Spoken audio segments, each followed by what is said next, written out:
Hi everyone, please give a warm welcome to Shraddha Kothari onto the House of Yoga podcast presented by Yama Yoga Active. My name is Gavi Kanani, I'm an international yoga teacher and the host and founder of this podcast. Shraddha, a big warm welcome. Thank you so much for coming on. Namaste, and thank you so much for having me this morning. I'm so happy to have you. How are you doing? I'm so happy to be here. How are you feeling today? Divinely flowing in grace. So just an introduction about Shraddha. She is an incredible yoga teacher, a very talented sound healer, and she has taught so many people around the world yoga. She has even trained many people to become teachers themselves. She also has a wonderful YouTube channel, which is based on yoga and meditation. And it's something I also practice from. And I'm really, really happy to have her on today because I think you guys are going to be super inspired by everything she has to offer and the way that she thinks about the world. So we're going to be talking about her journey, which I think is really interesting because she actually started off not really liking yoga. So that's going to be one aspect of today's conversation. And we also are going to be talking about how she unfortunately lost her mother at a very young age and how she used yoga and the divine energy to help her cope and help rise from it. So just a trigger warning, we are going to be talking about grief and loss, but specifically how to heal from it. That's what today's episode is going to be about. Before we start every episode, you guys know we do a meditation. So Shraddha, would you like to do a little meditation together? It would be an honor. Yeah? Okay. So wherever you are, if you feel safe and comfortable, you can close your eyes, or if you prefer just to listen, feel free to do that as well.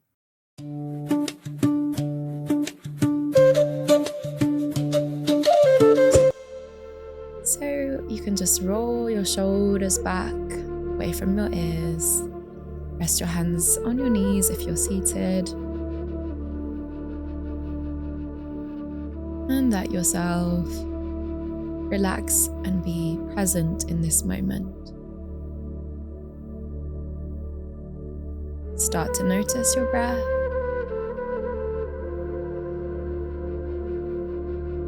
Feel it coming in. And feel it coming out.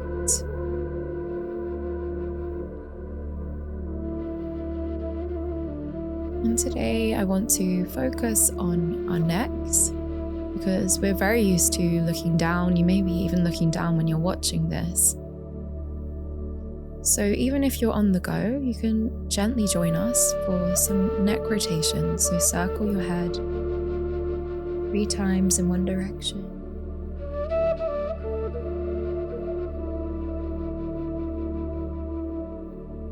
And 3 times in the other direction.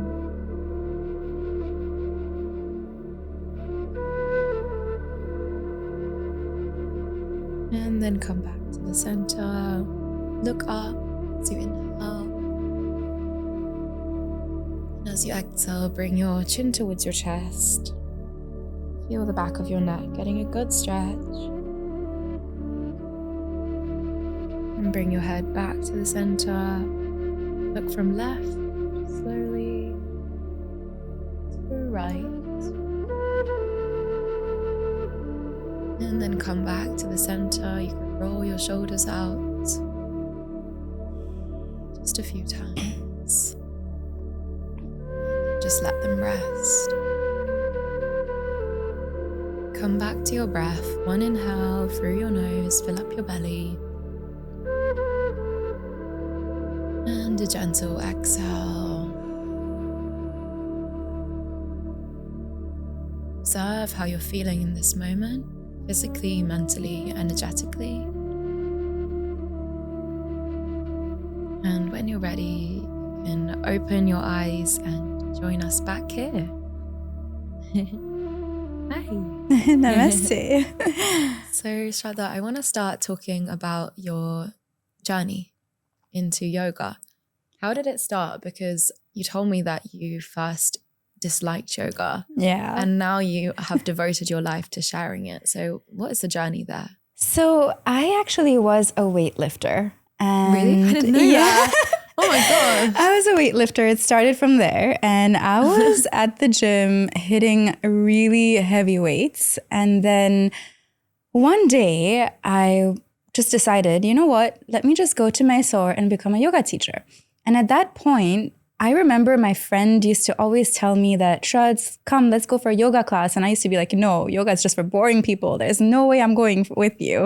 Okay. And but then I was like, something just still kept me like curious about it. And then I went to Mysore, this girl who could barely touch her knees because I was so stiff because of my weightlifting. And my body was really rigid, but very toned and very strong, but just not flexible. And then that 1 month, I ended up, touching my knees, and finally I could touch the floor. And I was like, wow. And at that point, I was like, there's something cool about this. And still, I didn't fall in love with the practice itself. It was still very physical, but that's when I finally became a teacher, inverted comma. Okay. Did my TTC, completed it. And then I started actually using the tools that I was, given during my yoga course. And I started implementing them more and more and more within my own life. And that's when I realized that, oh my God, this is actually like a life transforming practice. This is something that is so much more than what weightlifting was giving me. Like weightlifting was giving me ego and yoga was giving me peace. And that was amazing. And then I think that's when I started, when I came back from my trip of Mysore, I slowly started shifting away from the gym and I started just deepening my yoga practice. And that's when I understood that my calling is yoga. And I'm not denying the gym. I'm not saying that it's wrong. I still do go from time to time. Yeah.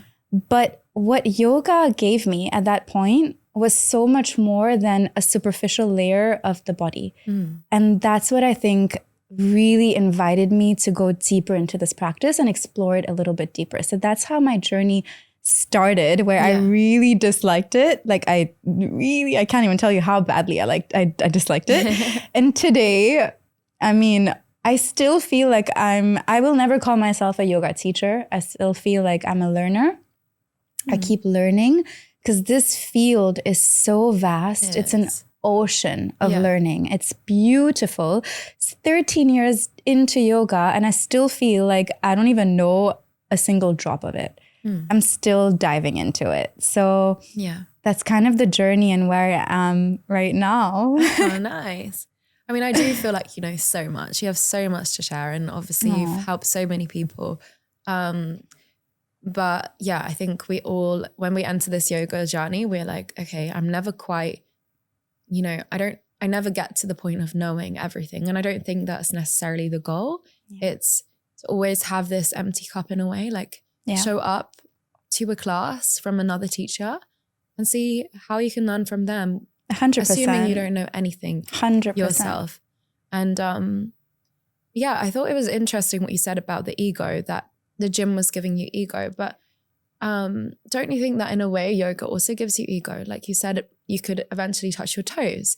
But what was the shift between that physical feeling of I can touch my toes to realizing that it's less of a superficial thing? That's such a good question. I think, when you start yoga, you start off with yoga equal to asana. And that's, I think, what can lead us towards ego. But I was really blessed on my yoga journey with amazing teachers and masters who have trained me. And the focus was always yogaha, the true meaning of yoga, which is yogaha chitta vritti nirodha, which means yoga is the cessation of mental fluctuations.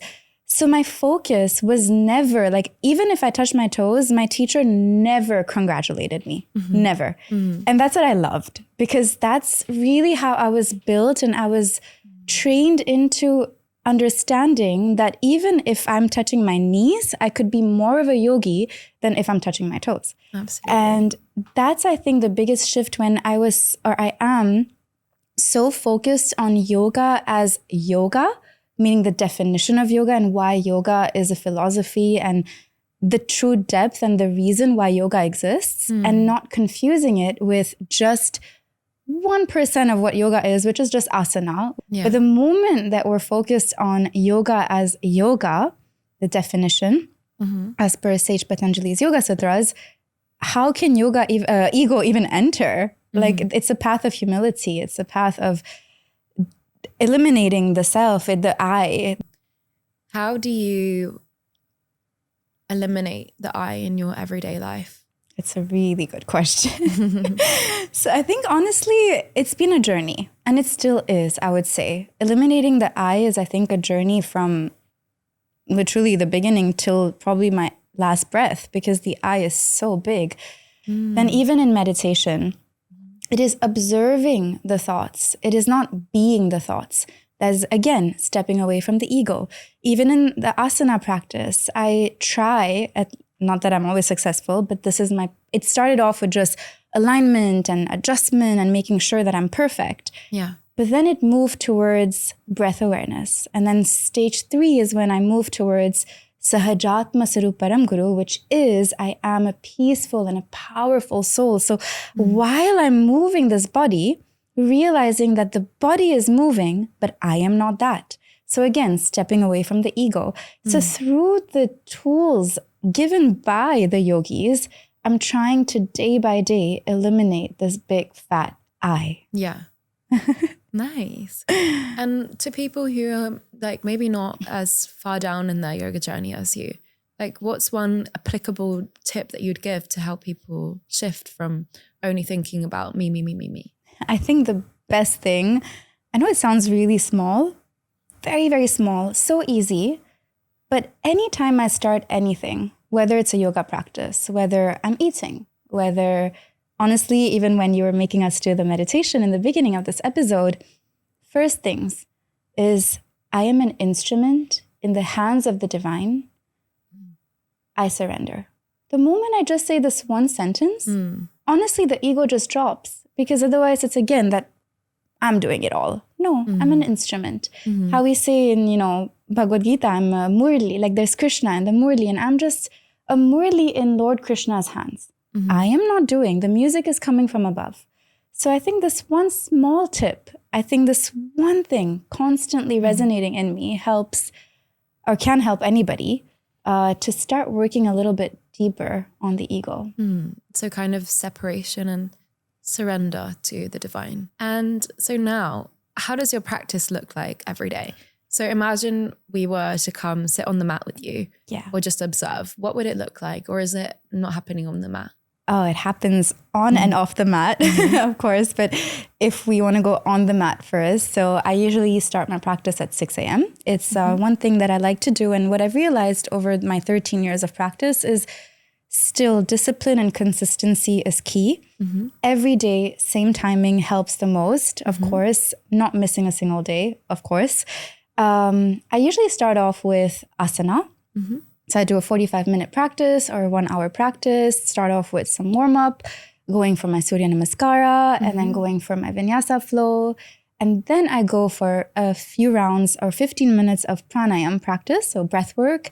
And then that helps me glide deeper into my meditation practice, which is another 45 minutes. Yeah. So that kind of becomes my holy time with myself. And it's just my me time. But now, like you said, this is on the mat, but of course off the mat. So just imbibing the qualities of the yogi and trying to ensure that what I have experienced and felt in this hour and a half or 2 in the morning should be extended as much as I possibly can throughout my day. Yeah. And then even if I lose myself, no problem. It's okay, because the next day I'm going to practice again. And you mentioned about consistency and discipline. You're also doing that in your eating because you're going through a weight loss journey right now, and you've been extremely devoted and disciplined with that.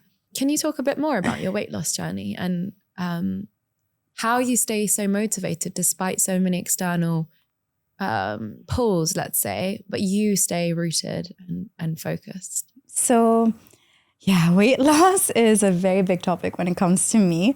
I think when I was young, I already struggled with weight. I was chubby. I was that cute little chubby Shraddha. And then when I grew up, I went through a first weight loss journey where I had lost 40 kilos at that time. And what that made me feel was unreal. Like I felt the best that I've ever felt.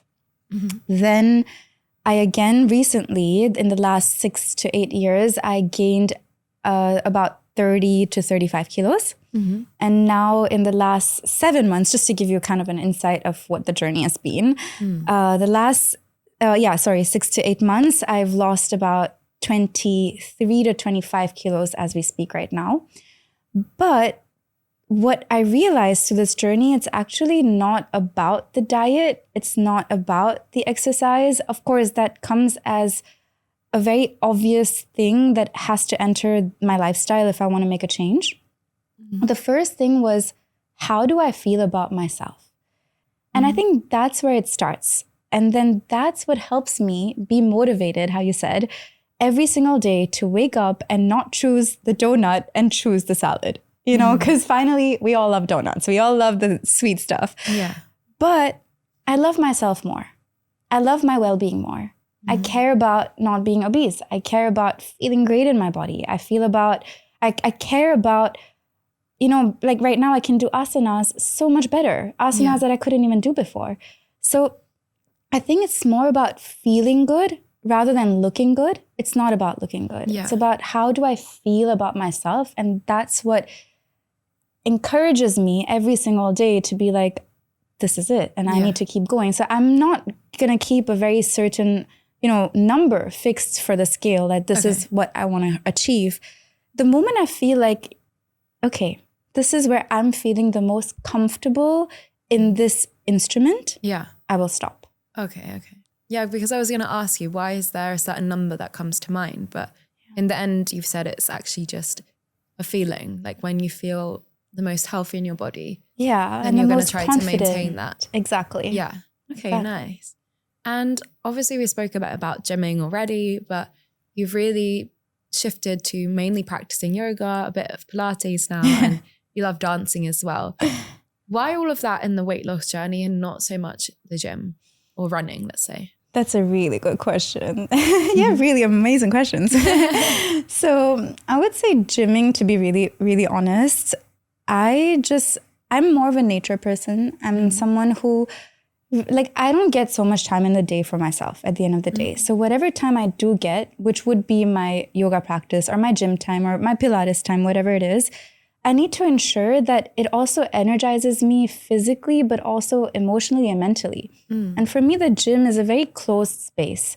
It's very like bam, bam, bam. Like around me, it's all muscle and all of that, you know, and which is great. Like no issue. Like whoever likes to do that, that's great. Love the gym. I love it. You know, that's fine. But for me, I like to have my sage and I like to have my incense stick and I like to have maybe a more open, wide space that I can practice in, not so dark. So for me, I'm more of a outdoor nature.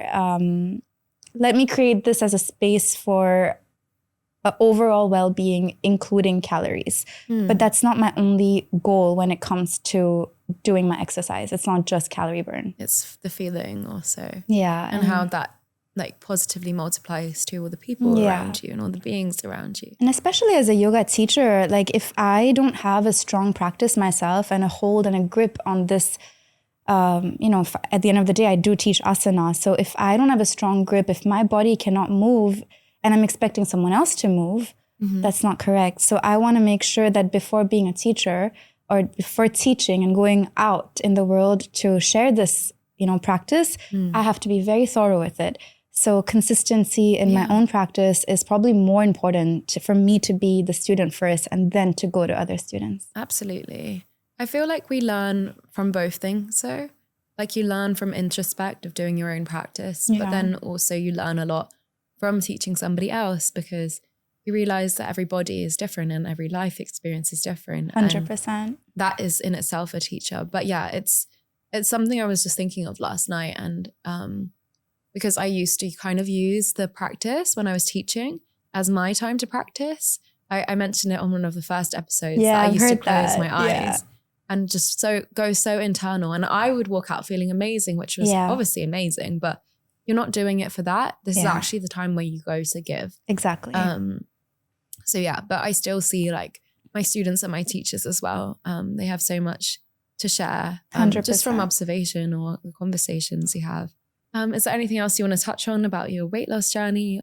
I think one thing that I'd love to share with everybody, and whoever is going through a weight loss journey, trust me, I'm a girl who's lost approximately 30 to 40 kilos 2 times now, and I hope not a third one. But life events happen, and that's the reason I gained weight, but whatever that is. But I think one biggest thing in this entire journey of weight loss, and honestly, that's what yoga helped me realize, is that the easiest thing to do when you're overweight is to judge yourself and to start talking to yourself so negatively, like negative self-talk. So just remember that just one thing, and I wish someone told me this when I started my journey, and that's the reason I'm trying to tell anybody that needs to hear this, is that whether you are 100 kilos, whether you're 90, whether you're 80, whether you're 50, whatever it is, trust me, you are perfect just the way you are. You can love yourself at every single stage, and weight does not define you. You are defined by how you feel about yourself. So just remember that. And weight cannot be something that will define you. So that's the one thing. So don't be so harsh on yourself. Love yourself. Your body is actually something, it's just a shelter, it's a home. And of course we want it to feel a certain way. And sometimes, yes, it is aesthetic that we want it to look a certain way, but that's our home. So we need to protect it and give it love mostly. 100%. And the most thing is how we treat it internally, I feel. And I feel like even the body is like, you know how you said how you feel internally. And I think the way I view a body now after so much weight loss is every body has a story. It's so easy to judge the story by its cover, but we always say don't judge the book by its cover. So in the same way, don't judge a body by its cover. That there's a reason why someone would be overweight. And even then the opposite, there's a reason why someone would be underweight. So before judging that and being like, oh, she's not eating enough. Oh, she's eating so much, she's so fat. You know, it's so easy to say those sentences, especially nowadays with social media. But just put a comma. Know that there is a story behind everybody. We don't know what's happening behind those doors. So keep a pause. Yeah, and it's not really our place to judge anyway. I think the most important thing is acceptance and just seeing the person for who they are in their heart and their soul. 100%. And that's, I think, where you have the most meaningful, long-lasting connections, because you're not doing it from judgment. Yes. Which is all societally given to us anyway. Who's to say what's right or wrong? I think we need to connect to each other's hearts more. 100%. But it's easy to forget that. It is, because we are in a society which is so based on external. I wanted to ask you a question. What do you feel like you'd be doing if it wasn't yoga, work-wise? Because obviously, luckily, this has become a way that you can, make your living. I know you have an incredible voice, which I want to touch on later. Do you think there'd be anything else you'd be doing work-wise? I have one dream of mine. Okay. So I don't know if it would be a job, but I always wanted to be a writer. I love writing. It's something that I'm very passionate about. So I would have probably been in the mountains writing a lot of books and probably making some devotional, spiritual, chanting albums. So like you said, I love to sing. Yeah. That's something I really enjoy. So if it was not yoga, I think either a writer or a spiritual singer. Nice. Yeah. What would you write about? The self. An exploration of the self. But do you not think that you'd have to have gone on this journey first to then write about it? Because say yoga's been in your life 15 years now, right? Yeah. Don't you think you would have needed this whole journey to then write? You can still be a writer now. I think. Right? Now you have so much to write about. Why don't you do both? I could. That's actually a really good idea. I might just write a new book. Yeah, why not? Honestly, why not? I think it's a lovely project to work on. Thank you for that. Yeah, of course. And I know you're also working on something special with chanting, and I'm not going to reveal that until you're ready to. Yeah. But I would love, as an interlude, if you would sing a mantra of your choice to our listeners, because I really am mesmerized by your voice. The first time I met Shraddha, I was in a rough patch and she came to my house and gave me the most incredible sound bath I've ever had in my life. I will never forget that. Aw. And she sung in that as well. And I thought it was a voice recording because it is so real. So I'd love for you to sing for everyone else too. So yeah, I would love to share a chant. And there's just one that's coming from my heart right now. I had not planned this one for this episode, but I guess we have to go with what the divine wants. Mm-hmm. So let's just hear it together. I'm sure you'll understand it. It's in English. Okay. Oh, my beloved,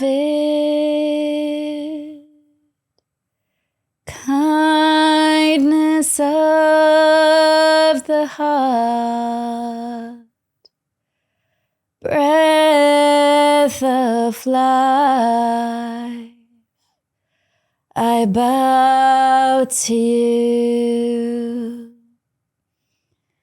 and I'm coming home. Yes, I'm coming home, and I'm coming home. Yes, I'm coming home.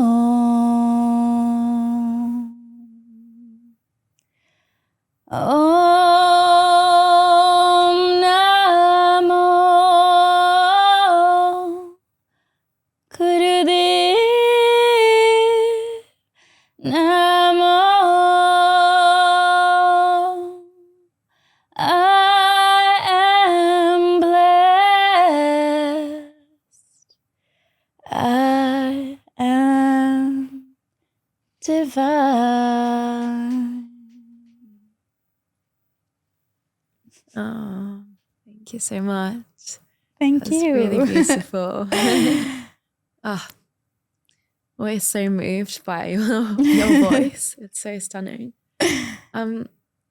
Talking about sound, can we talk about Nada Yoga a little bit?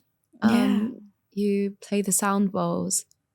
I would really like the audience to understand what happens when you play the bowls. Why does it make you feel a certain way? What's the science behind it? Beautiful. So sound healing has basically a very ancient and beautiful philosophy towards it. So there are two different types of major bowls that you can go for, first of all. One is the Tibetan bowls, Himalayan ones, or the crystal ones. Every bowl resonates a different frequency. So every bowl is a different chakra. Mm-hmm. So, for example, the bigger bowl is the Muladhara chakra. Then one of them is the Swadhisthana, then the Manipur, the Anhat, Vishuddha, Agna, and Sahasrara chakra. So every single bowl is to the frequency of that chakra. So what we do in sound healing is that we play that bowl in a certain specific way to try to activate. And before activating, we want to cleanse. So first cleansing the chakra and activation of that chakra so that the blockages that are within ourselves because of probably childhood, current, stress, whatever it may be for that person, fades away. Or at least heals a little bit over time through the regular practice of sound healing. So that is what happens exactly, that every single bowl is a specific frequency of that chakra. Mm-hmm. You can even Google on YouTube, like Muladhara chakra, for example, frequency. And if you sleep with that frequency at night, you actually will get really good sleep. It's really good for insomnia. So every bowl has a certain function when it comes to different diseases. I am more specialized when it comes to different chakras and emotional healing. That is what I'm usually certified and better at. Yeah. So that's what happens in sound healing. Lovely. And to those who don't know, chakras are energy points in the body. Like Shraddha said, they can be blocked at times and they're linked to different things. So for example, not feeling at home or, not at ease with yourself, not being able to express yourself and use your voice. These are all connected to the different energy centers in the body. Most commonly, there are 7 chakras, but there are actually so many more than that. But these Millions, these are the ones we primarily work with. And we, in 2026, will be doing a lot of yin yoga and sound healing baths together, which I think if you're in Mumbai, you would absolutely love to attend. We did this once for, I think, 20 different mothers, and they loved the session. I think the combination of us together is, it was magic. It was just magic. I really loved it. Yeah. It felt so, it did feel magic. It didn't feel like it felt so real, so authentic, so genuine, magic. Yeah, I loved it. We'd love to have you come and experience that for yourself. Yeah. I mean, back to yoga. It really, really helped you at a time when, you know, you lost your mother at a really young age, early 20s, right? Yeah, I was 16 when I lost her. 16. I was very young. No, she's so with me. I'll tell you about it. Yeah. She's right here. This is a lion paw that I wear, which is don't give up, be a lion, because she fought cancer and she was a lion. So she's with me. So obviously she gave you that value of fighting and being strong, not giving up. What other values of hers do you think you want to share with the world? I think, honestly, the best example I'd love to give for my mom is, so just a bit of a summary. Mom had cancer, 4th stage, ovarian, was told that she only has 30 days left to live. She lived on for 4 years. She fought like a lion. She was a sunshine. She would enter the room and it's like lighting up and sparkling everywhere. And even in her funeral, we booked this biggest place in Belgium. I'm from Belgium, by the way. So the biggest hall, we didn't really know why.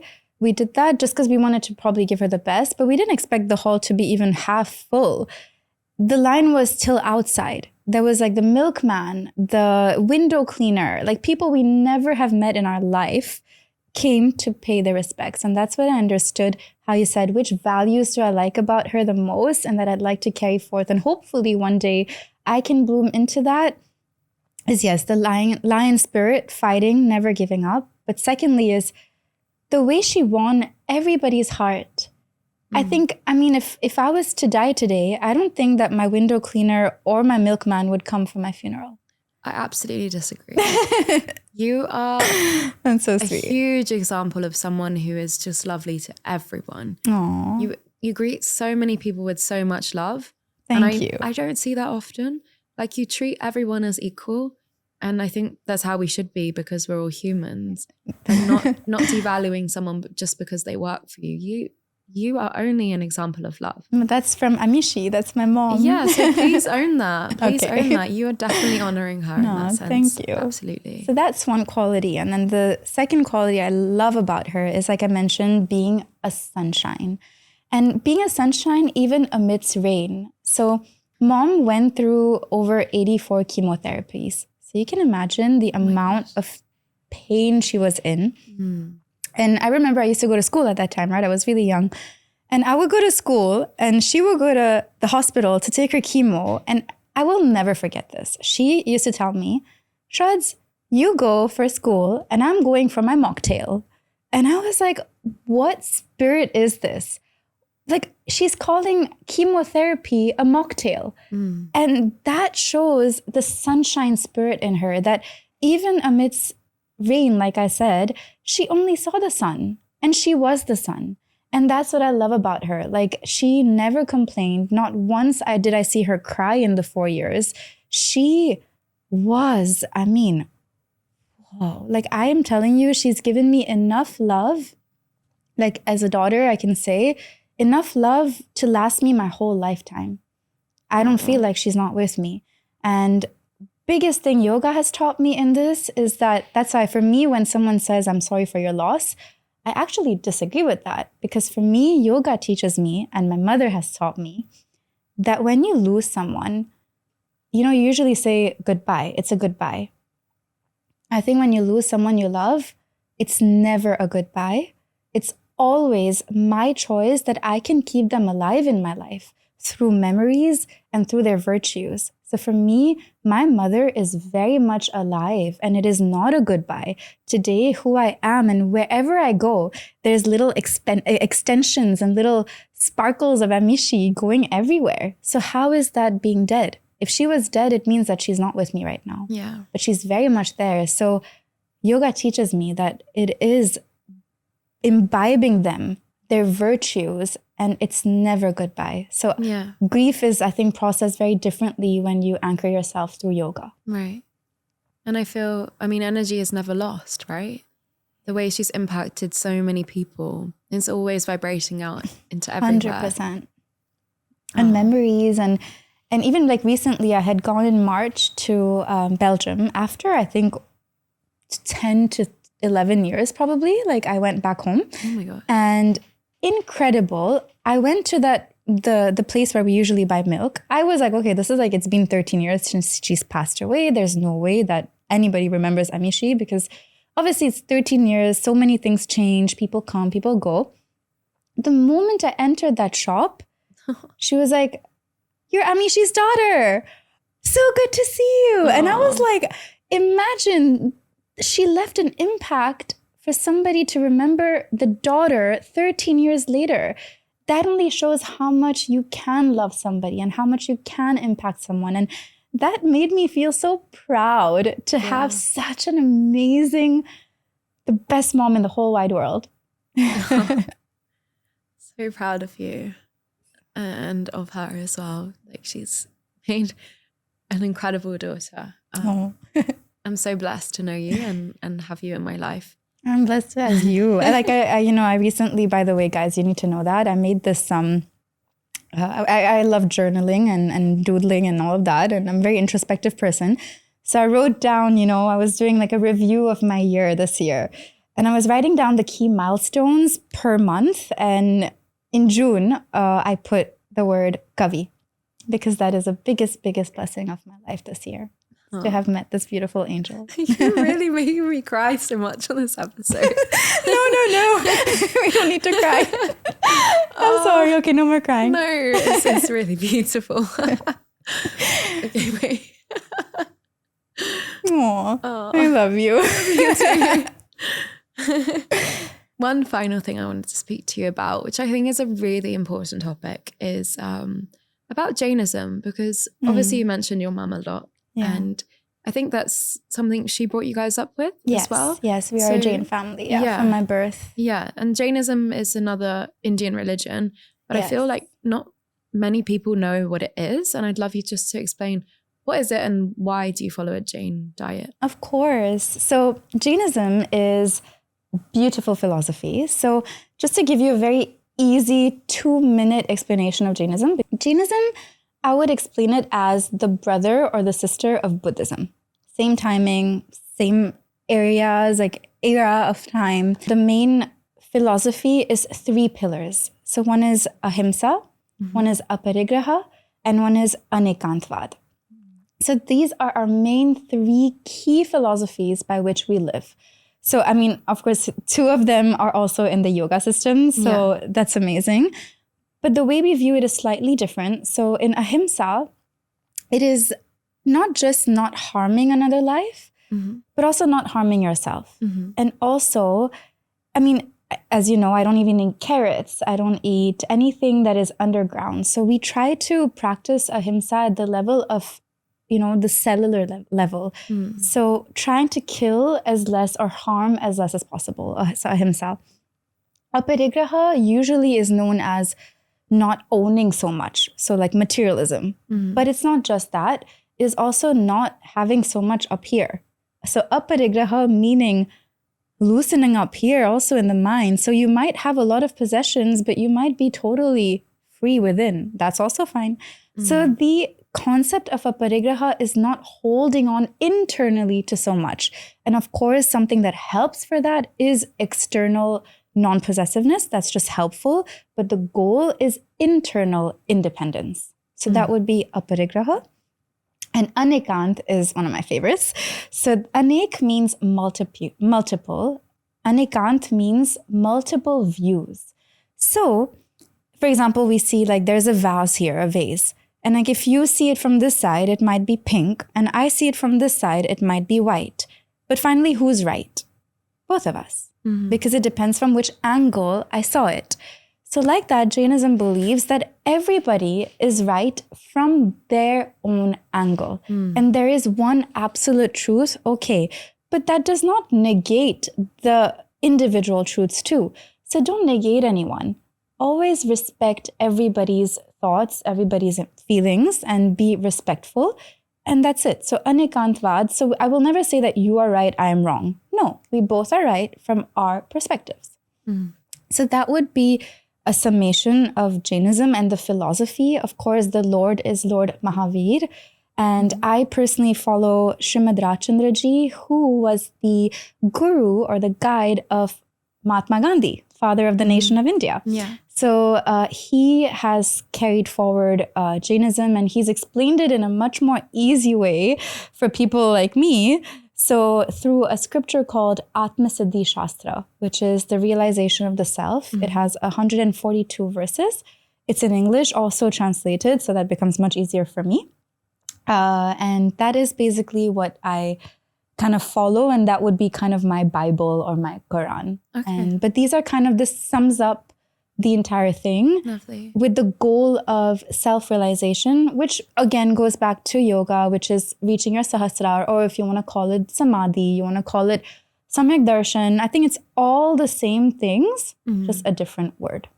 That's all. But finally realizing who I truly am, which is beyond the body, beyond the mind, beyond the senses, that entity. That is why we are alive, as per Jainism.